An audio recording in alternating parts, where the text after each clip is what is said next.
Olá, bem-vindos a mais um programa Arte da Guerra com o embaixador Francisco Seixas da Costa. Quem peça embaixador que comente aquilo que foi mais uma semana de guerra no Irão, de guerra no Líbano, onde nas duas zonas há um cessar-fogo em regime de vigência, mas que aparentemente tem pouco significado para Israel. Como é que viu mais esta semana nos dois lados do conflito? O António, não deixa de ter graça que o António fale da guerra e fale do Irão e fale de Gaza e fale do Líbano e não fale da guerra onde morre mais gente, que é a Ucrânia. É curioso como nós temos uma espécie dos comboios. Há um comboio que esconde outro. E é um pouco estranho, porque isto prende-se também com a atenção mundial da imprensa, é que nós olhamos para os títulos e a Ucrânia, onde morre bastante mais gente do que morre no Irão ou no Líbano, é um fator desconhecido, um fator já esquecido, como se Desapareceu, sim. fizesse parte um bocadinho. Isto é muito interessante porque é o que significa, de facto, a comunicação social hoje em dia, quer dizer, e o facto de nos habituarmos aquele cenário de guerra é uma guerra que já lá está, pronto, aquela já é. Esta é que está na moda, e é que está. E é muito interessante isso, porque é esta, de facto, que nos preocupa hoje, porque esta guerra, contrariamente à outra, também é verdade, tem um potencial disruptivo maior, porque estamos a perceber que há aqui elementos, por exemplo, aqueles que afetam a economia mundial, que estão presentes na Guerra do Golfo e que não estão presentes na Guerra da Ucrânia. A Guerra da Ucrânia já está mais ou menos, digamos, normalizada. Mas é muito interessante aquilo que nós chamamos no Clube de Lisboa, numas conferências que fizemos, a hierarquia das guerras. Nós fazemos uma hierarquia das guerras. Morre mais gente no Sudão, muito mais do que morre no Golfo. Mas nós não falamos do Sudão. Quer dizer, é muito interessante este frame. Mas, de facto, na guerra do Irão, o que tem acontecido, e já na semana passada falámos, é que Trump decidiu fazer um cessar-fogo. E disse que esse cessar-fogo duraria até acabar. O que é qualquer coisa de estranho. E pelos vistos, acabou. Isto é, houve um ataque nas últimas horas. Nós estamos a gravar este programa na tarde de quarta-feira. Houve um ataque nas últimas horas por parte dos Estados Unidos a duas ilhas iranianas no Golfo e aparentemente foram atingidos estruturas de natureza energética. E o Irão considera isso uma ruptura do cessar-fogo. Eu não confesso que tecnicamente não sei se é ou não é, capaz de ser, mas também, na realidade, Trump disse que o cessar-fogo duraria até acabar. O que, sendo uma verdade lapaliciana, coloca nas mãos dos Estados Unidos a vontade de fazer o que lhe apetecer. É muito evidente nesta guerra, António, na minha opinião, que Trump está desejoso por acabar com ela. E está desejoso por acabar com ela porque esta guerra, independentemente dos efeitos de natureza económica, etc., tem uma dimensão de disrupção sobre a ação internacional dos Estados Unidos que não deixa de preocupar os eleitores americanos à medida que nos aproximamos das eleições intercalares de novembro. Acha, embaixador, permita-me que o interrompa, acha que o chanceler Friedrich Merz tem razão quando diz que o Irão está a conseguir humilhar os Estados Unidos e, nomeadamente, Donald Trump? Merz tem razão, mas o facto de o ter dito provocou uma reação fortíssima por parte de Donald Trump. Porque dizer que os Estados Unidos estão a ser humilhados para uma personalidade como o Donald Trump, que nunca é humilhada, que nunca perde nada, que está sempre no posto de comando e que nada o afeta e que mesmo já lá iremos, o atentado, também não o afetou porque ele psicologicamente tem uma força suficiente. Aqueles que falam para Trump têm que ter o cuidado de se colocar, digamos, sempre sob o chapéu daquilo que é o interesse de Trump. Merz disse claramente que os Estados Unidos, o Irão, apesar de estar claramente diminuído sob o ponto de vista militar, infraestrutural, económico, etc., conseguiu humilhar os Estados Unidos porque não consegue que a grande potência mundial leve os seus objetivos à prática e consiga, digamos, derrotar completamente aquele regime. E Merz tem razão nesse aspecto. Não sei se é conveniente dizê-lo a Trump, porque há coisas que parece que não é conveniente dizer a Trump. Há dias há uma coisa extraordinária que apareceu na comunicação social, e que eu faço este parênteses, que foi o secretário-geral da NATO ter dito que é melhor não fazer cimeiras anuais da NATO, porque nas cimeiras anuais da NATO ficaria mais patente a divergência entre Trump e os restantes. Isto é uma coisa extraordinária. Quer dizer, não se faz as cimeiras para evitar que a realidade venha ao de cima. Portanto, é melhor não fazer cimeiras para que não haja espaço para um confronto. Trump não pode ser contraditado. Mas é verdade que os Estados Unidos estão, de certa maneira, a ser humilhados. Os Estados Unidos estão, volto a dizer, a ganhar esta guerra. Esta guerra, de certa maneira, é uma vitória militar dos Estados Unidos. Agora, não é uma vitória completa, porque é uma guerra que induziu um fator de disrupção no quadro mundial da circulação não apenas de produtos petrolíferos, mas também nos mercados mundiais, na disrupção dos fertilizantes, com impactos no preço de variedíssimos produtos. E, portanto, é uma situação que criou uma crise mundial. Criou uma crise mundial. E vale a pena repetir isto, porque isto é verdade, e não estamos a fazer aqui nenhum exercício de anti-americanismo. Esta crise foi provocada por Israel e pelos Estados Unidos para focar uma obsessão israelita que tem a ver com o Irão. Dir-se-á, mas é verdade que o Irão estava a enriquecer urânio. É verdade, sim, senhor.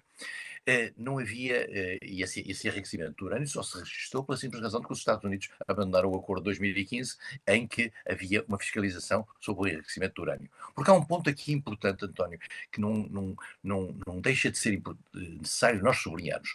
O Irão tem todo o direito, sublinho com todas as letras, tem todo o direito de enriquecer urânio. Todos os países do mundo têm esse direito, à luz do direito internacional. O que o Irão não pode, e não tem esse direito, é de enriquecer o urânio a partir de um determinado limite de enriquecimento que permitisse criar uma bomba nuclear. Porque o Irão é subscritor do Tratado de Não Proliferação Nuclear e, portanto, ao subscrever o tratado, comprometeu-se a não fazer uma arma nuclear. E, portanto, o que é preciso é criar mecanismos que permitam garantir que o enriquecimento do urânio feito no Irão não passa determinados limites. Esses mecanismos são feitos pela Agência Internacional de Energia Atómica. Quando o Irão, a certa altura, criou dificuldades às verificações, houve sanções contra o Irão. Está tudo previsto. A lei prevê tudo. A lei internacional prevê tudo. O que não prevê, necessariamente, é um ataque ao Irão, pela simples razão de que há uma obsessão israelita que não quis sequer o acordo de 2015 e que conseguiu, desta vez, depois de já ter tentado com Obama, depois de já ter tentado com George W. Bush primeiro, com Obama, com Biden e até com Clinton, não conseguiu que os Estados Unidos fizessem um ataque ao Irão como agora fizeram. Fizeram, e o Irão tem, apesar de tudo, aquilo que Marco Rubio qualificou, uma espécie de bomba atómica, que é o Estreito de Hormuz, que é o fechar o Estreito de Hormuz, de onde passa 20% do petróleo mundial.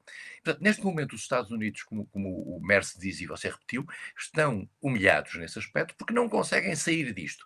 É claro que vão conseguir atacar o Irão, vão conseguir bombardear, vão conseguir, se calhar, destruir estruturas de natureza energética, até civis, que estão previstas, que são consideradas crimes de guerra de acordo com a lei internacional, mas os crimes de guerra já passaram nos Estados Unidos. Já ninguém está preocupado com o cumprir aquilo que são as regras que, no fundo, limitam as próprias ações militares.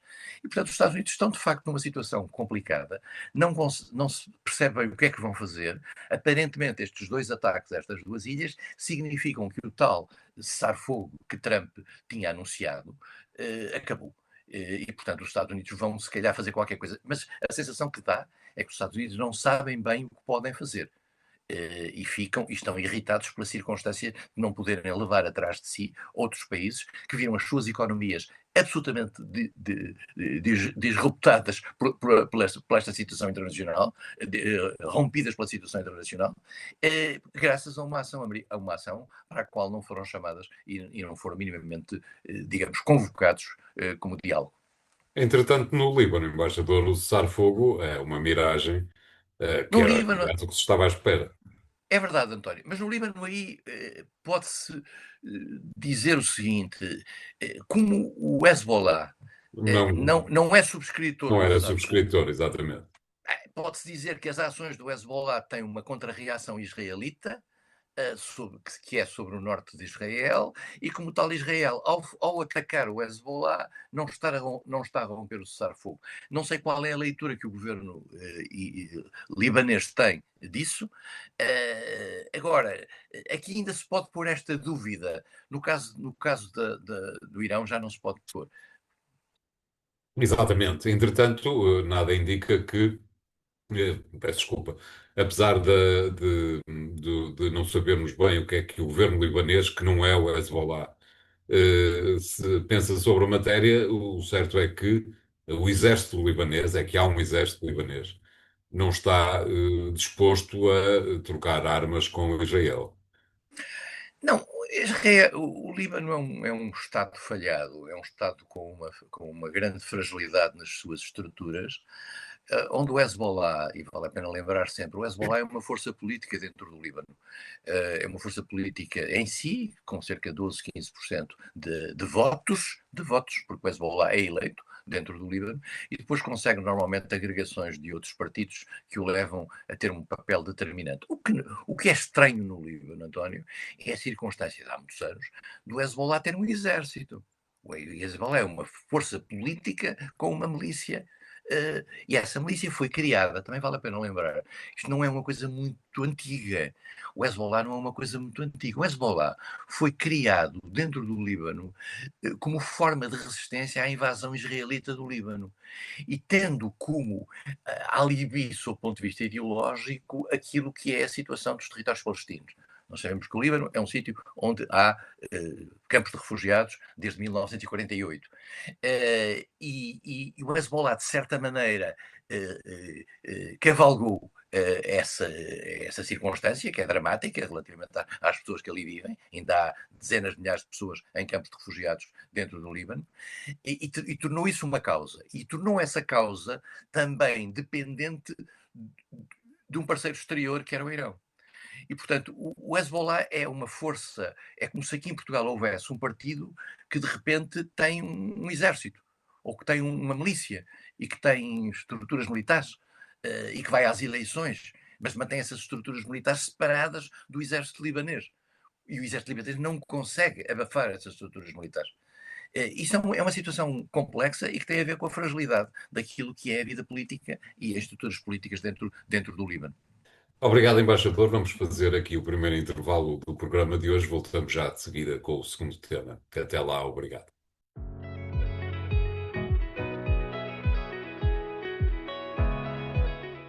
Bem-vindos à segunda parte da Arte da Guerra, para nos mantermos mais ou menos dentro do mesmo assunto. Embaixador, para lhe perguntar o que é que acha que aconteceu naquele jantar da Associação de Jornalistas Creditados em Washington, sendo certo que, por outro lado, estamos cada vez mais perto do mês de novembro. Vale a pena dizer que este atentado, que tem um caráter um bocadinho estranho em alguma da sua coreografia, mas eu devo confessar que sou tentado a acreditar que aquilo foi mesmo assim, isto é, embora haja muitas teorias da conspiração relativamente a esta circunstância, porque esta circunstância dá sempre jeito a Trump, não é? Portanto, ao dar jeito a Trump, no sentido de uma criação, de um movimento emocional, relativamente a alguém que potencialmente podia ter sido alvo de um atentado mortal. Eu dito isto, eu devo refletir, olhando um bocadinho para aquilo que foi o manifesto lançado pelo próprio potencial criminoso. E eu acho que houve mesmo uma tentativa de atentado, porque há um ambiente de tensão nos Estados Unidos muito grande. Vamos ser claros, eu não estou a dizer que a culpa é do presidente, mas naturalmente que o discurso que Trump mantém e a tensão que mantém e a confrontação violenta no discurso, nomeadamente em relação a tudo e qualquer coisa que seja seu adversário ou que o possa minimamente criticar, cria do outro lado uma polarização grande. E esta polarização, neste caso, é uma espécie de um lobo solitário, isto é alguém que é um professor aliás, aparentemente uma figura intelectualmente interessante, e que de repente tem um vibe e decide matar o presidente, e decide matar, ou tenta matar, de uma forma um pouco bizarra, porque é pouco plausível o modo como aquilo se faz, setores dentro da administração e figuras gradas da administração. É É um modo de estranho. operar, aparentemente, embaixador. Eu diria que as várias tentativas de assassínio de presidentes dos Estados Unidos, retirando o caso de John F. Kennedy, são sempre aparentemente lobos solitários que não têm propriamente uma rede de contactos por trás para chegar para conseguir fazer aquilo que se propõem. Que é, aliás, sempre o mais difícil de contrariar. O lobo Exato. solitário é dificílimo de contrariar, porque quando há uma Não é rede e quando há uma infiltrável. estrutura e tal. Nós continuamos sem saber se Lee Harvey Oswald estava ou não ligado à União Soviética, estava ou não ligado a setores cubanos, estava ou não ligado a Jack Norman Ruby. Mailer não tem muitas dúvidas. Não, quer dizer, mas a dúvida, se você ler o relatório, e eu li o relatório em tempos, comprei nos Estados Unidos, aqui há muitos anos, nos anos 70, comprei o relatório, é Warren, creio que é o Warren Report.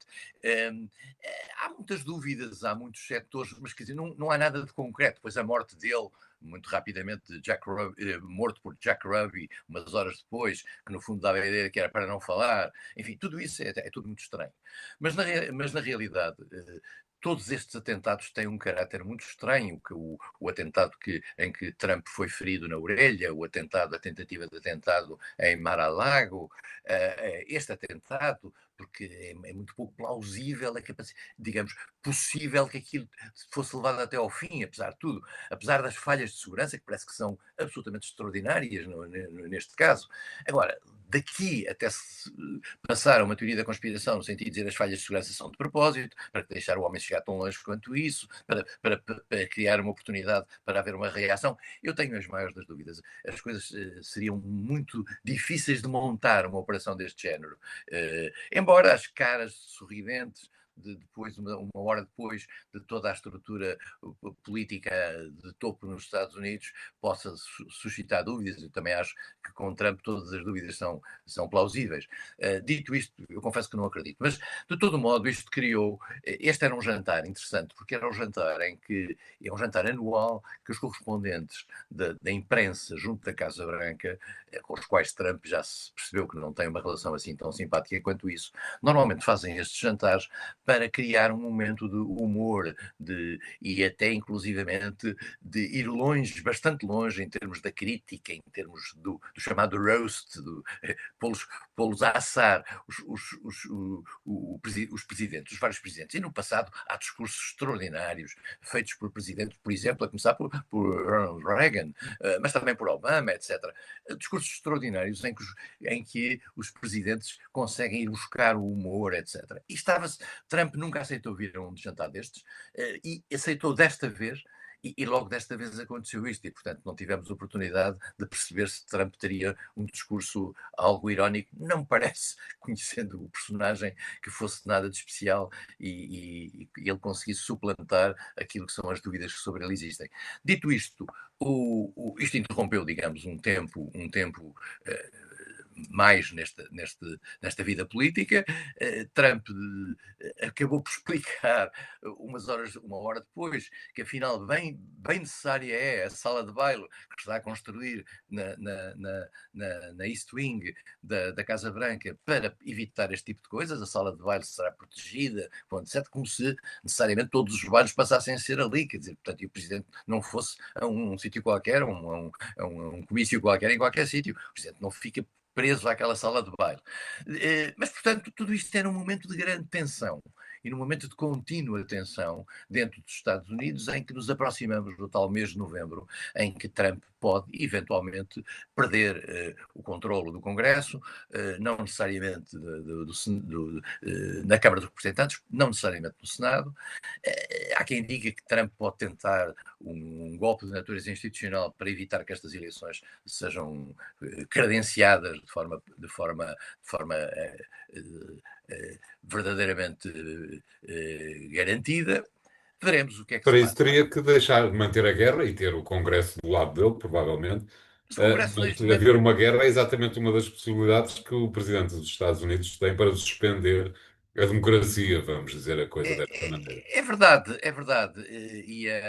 Mas o não existência de eleições nos Estados Unidos, as eleições de 2 em 2 anos, são fundamentais precisamente para os checks and balances, que é aquilo que Trump teme neste momento. Trump quer diluir os checks and balances para tentar, digamos, que a sua força e a sua legitimidade e o êxito extraordinário da sua presidência, que ele apresenta mesmo contra os números, seja, digamos, um fator que possa, de certa maneira, suspender, como o António disse, a democracia por algum tempo. Vamos ver o que é que vai acontecer. A situação é bastante tensa. Trump, que é um homem que tem um feeling grande, já deve ter percebido que o prolongamento desta guerra tem um mau efeito para a sua sustentação política favorável. Os números, aliás, sob o ponto de vista de imagem pública de Trump, são cada vez piores. Nunca um presidente teve números tão baixos, mas nos Estados Unidos isto não significa necessariamente nada.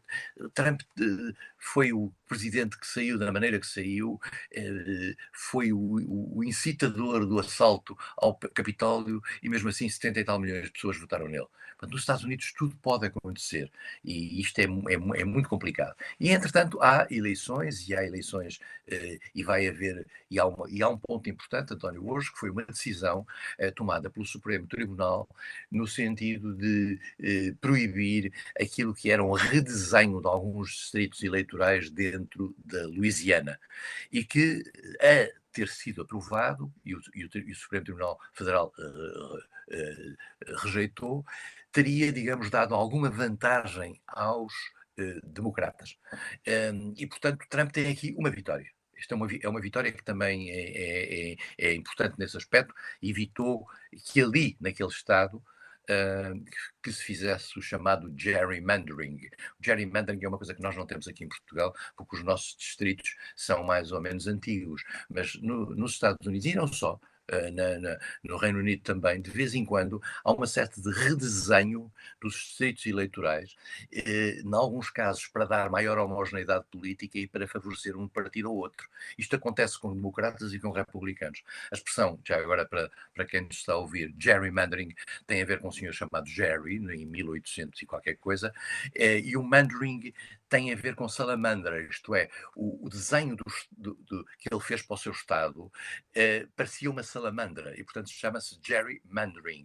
E cada vez que alguém tenta desenhar uns distritos para seu favor, diz-se que está a fazer um processo de gerrymandering. Foi o que aconteceu agora, ou que não vai acontecer agora. Mas há outros estados onde isto está a ser tentado, nomeadamente na Califórnia. O papel do Supremo Tribunal, neste caso, foi desfavorável a este gerrymandering, que favoreceria os democratas. Não sei, nos outros, não sei como é que o processo está. Mas é uma situação interessante que existe em vários países. Há um ponto já agora, António, sobre o qual eu não sei interpretar, mas gostava de o sublinhar porque todos temos que o interpretar. Na Guerra do Golfo, assistimos à indicação de que os Emirados Árabes Unidos decidiram sair da OPEP.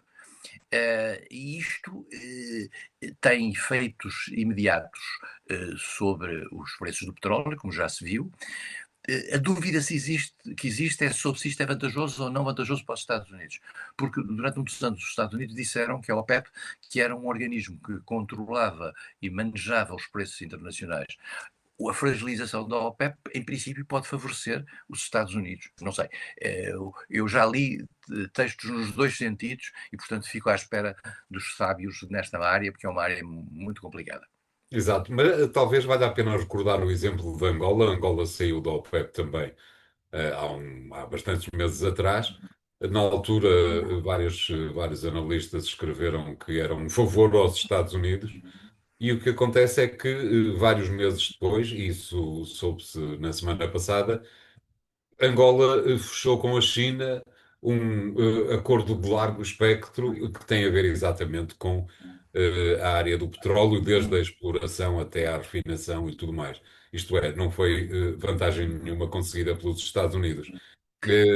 Eventualmente, a questão daquilo que aconteceu com os Emirados pode claramente passar por um esquema deste género, não me Pois, parece? e há uma discussão sobre a questão da moeda em que o petróleo passa a ser medido, isto é, se é o petrodólar, se é a moeda dos Estados Unidos, ou se, digamos, se cria um circuito paralelo com outras moedas, fugindo ao controle dos Estados Unidos. Os Estados Unidos têm esse aspecto, é quase uma questão de guerra. Os Estados Unidos Exatamente, não querem perder o controle do mundo petrolífero. E esse claro, ponto é uma coisa vital para eles, para a sua própria imagem no plano internacional. claro. Obrigado, embaixador. Vamos fazer aqui o segundo intervalo do programa de hoje. Voltamos já de seguida com o regresso à Europa, ou mais ou menos, e o terceiro tema. Obrigado e até lá.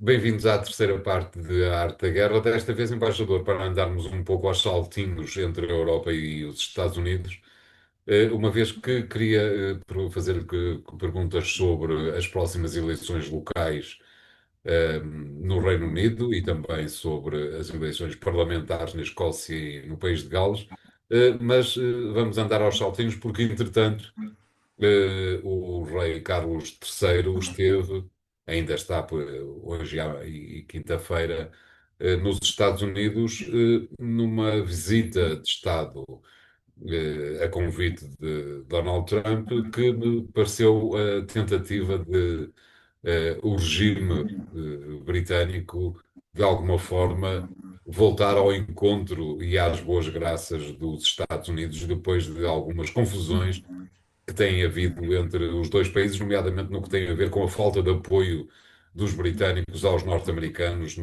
no Irão. Como é que tem visto esta visita? Eu acho que é uma bela operação de marketing para o Reino Unido, de certa maneira compensatória daquilo que têm sido as acusações que Trump tem feito ao governo britânico, nomeadamente a Keir Starmer, que tem sido, tal qual como vários outros líderes europeus, digamos, atingido pelas palavras de Trump em vários momentos, porque Trump considerava que havia o que era verdade no passado, uma espécie de um automatismo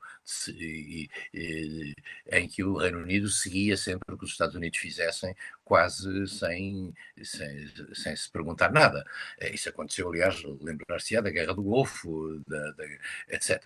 E, portanto, o Reino Unido teve sempre na sua special relationship atrás dos Estados Unidos. Só que os Estados Unidos eram Estados Unidos diferentes, apesar de tudo, mesmo até no próprio diálogo com o Reino Unido. Porque, embora os Estados Unidos, com alguns aliados europeus, as coisas nem sempre fossem fáceis, estou-me a lembrar com Chirac, com Schroeder, etc.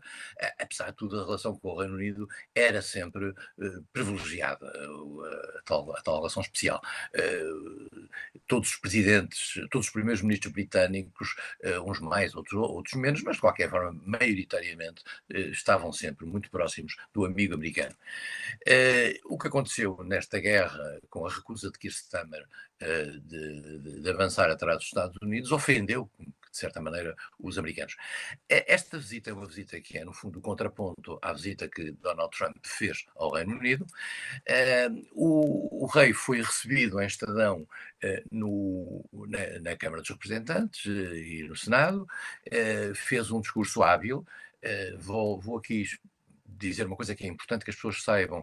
O rei britânico não diz rigorosamente nada que não seja aquilo que o governo britânico quiser que ele diga. Nem um adjetivo sequer.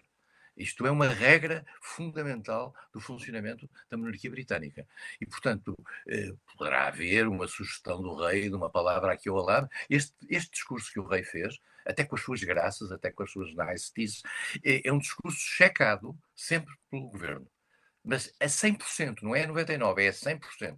O rei britânico não tem espaço de manobra para dizer publicamente uma palavra que não seja de acordo com a opinião do governo. E isso é As um ponto casas em que importante. vivem são boas, mas a falta de liberdade é um bocado amassadora.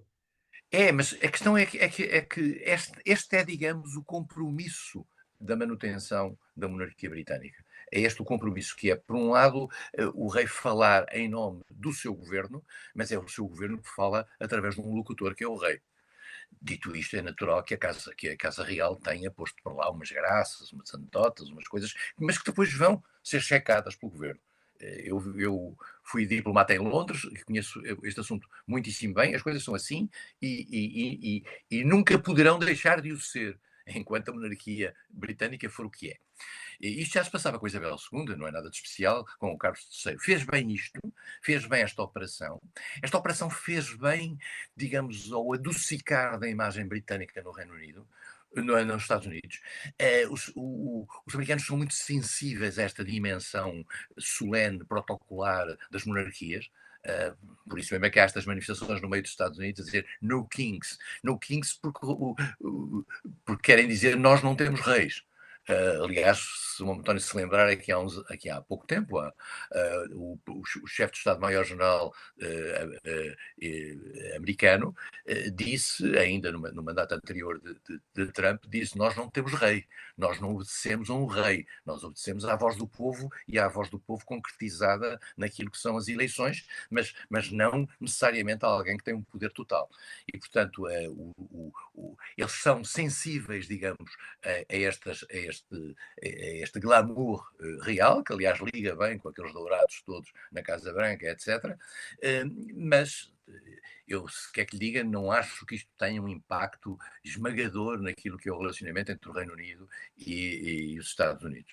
Entretanto, Diga, diga. de qualquer maneira, entretanto, do lado de cá do oceano, Keir Starmer continua a ter graves problemas e provavelmente aproxima-se de os resultados eleitorais, ou o seu partido, os trabalhistas, aproximam-se de resultados eleitorais para esquecer. Vamos ver como é que vão passar as eleições no dia 7 de maio, que tem a ver com o país de Gales e que tem a ver com a Com a Escócia. Escócia. Na Escócia, neste momento, o Partido Trabalhista de Keir Starmer luta para ser o número 2 e luta com o Reform de Nigel Farage. No país de Gales as coisas são mais complicadas. Há a possibilidade do SNP, que é o Partido Nacionalista da Escócia, poder ter uma maioria absoluta, o que relevantaria a questão da independência da Escócia. Era uma questão que estava mais ou menos posta em sossego, mas que pode vir aí, no caso de eles terem, digamos, um movimento nacionalista forte. Keir Starmer tem sido hábil, vamos ser claros, dentro do Partido Trabalhista, ao conseguir, digamos, sobreviver a várias crises, a principal das quais teve a ver agora com esta questão de Peter Mandelson e da circunstância do antigo ministro, comissário europeu, etc., que Keir Starmer enviou para os Estados Unidos como embaixador. Aparentemente, Keir Starmer não levou em conta um conjunto de precauções e de informações que o governo tinha, não se sabe se ele tinha ou não, ele diz que não tinha e que só o seu gabinete é que tinha, relativamente a compromissos dele, por exemplo, com esta história de Epstein e outras, e mais do que isso, e a utilização eventual de informações dentro do governo para interesses privados. E, portanto, este caso manda-se a um caso escandaloso, altamente escandaloso. Eu diria que Stammer conseguiu empatar as coisas, embora debaixo de uma pressão muito grande. A pressão também existe dentro do Partido Trabalhista. Mas o Partido Trabalhista neste momento não tem, digamos, uma substituição automática para Keir Starmer. Há o mayor, o presidente da Câmara de Manchester, mas que não é deputado e só podem ser membros do governo e, portanto, e primeiro-ministro, por maioria de razão, aqueles que são deputados. E, portanto, neste momento, o mayor de Manchester, Andy Burnham, não tem um lugar. E outro dia havia uma eleição, uma by-election, uma eleição parcial, e o seu nome foi vetado, o que significa, portanto, que É perigoso. consegue, dentro da estrutura central do partido, evitar este tipo de coisas. Também a senhora Angela Rayner, que foi afastada por razões fiscais, aparentemente que é da ala mais à esquerda, poderá eventualmente ser recuperada para o governo. Fala-se agora rapidamente, por vistos, as coisas passaram muito facilmente. Há também o ministro da Saúde, que é o Wes Streeting. O Wes Streeting é da ala mais à direita digamos, dentro do governo. E depois há sempre o Miliband. A Ed Miliband, que é uma figura interessante, que já foi líder, que vem de uma tradição, é filho de Ralph Miliband, uma figura do trabalhismo marxista, e o irmão já foi também ministro dos negócios estrangeiros. Portanto, são estas três figuras que podem eventualmente ser uma sombra para Starmer. Mas Starmer tem aparentemente os seus riscos blindados. É muito interessante. Ele conseguiu, de certa maneira, desenhar uma proteção dentro do partido. Agora, está cada vez mais fragilizado. Na opinião pública, as sondagens são muito más. É dos primeiros ministros mais impopulares da história do Reino Unido. E, curiosamente, até podia ter sido que esta atitude face a Trump tivesse criado um certo movimento nacionalista que protegesse o próprio primeiro-ministro, mas não, aparentemente ele nem sequer ganhou nada desta atitude relativamente ao bullying americano. Exatamente. Obrigado, embaixador. O programa A Arte da Guerra vai ficar hoje por aqui. Continuem a seguir-nos nos sites e nas redes sociais do Jornal Económico e para a semana cá estaremos mais uma vez. Obrigado e até lá.